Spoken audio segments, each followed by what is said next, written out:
J-20 could fly with unmanned drones as suggested by Chinese newspaper. China News.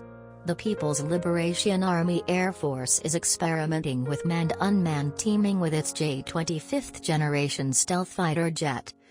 According to a report in the Chinese government-backed Global Times newspaper. The Air Force's air power teaming system, as well as the Loyal Wingman aircraft, allow human fighters to communicate with unmanned drones.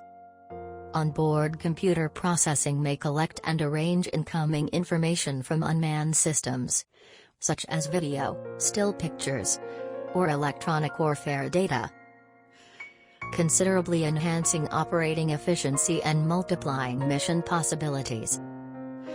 The project has been in the works for some years with the U.S. Air Force. It has also flown F-35 Lightnings with its Valkyrie drone to further develop manned-unmanned teaming concepts and potential. The Air Force has also examined letting pilots of F-22 or F-35 aircraft to control drones from the cockpit.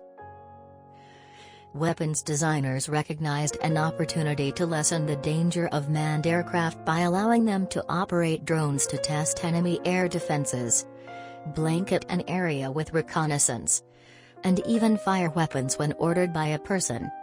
It would not be surprising if China attempted to mimic a comparable capacity. According to the Global Times, the Loyal Wingman concept may be effective in the company's new twin-seat J-20, since a second crew member could handle the drones while the pilot piloted the aircraft.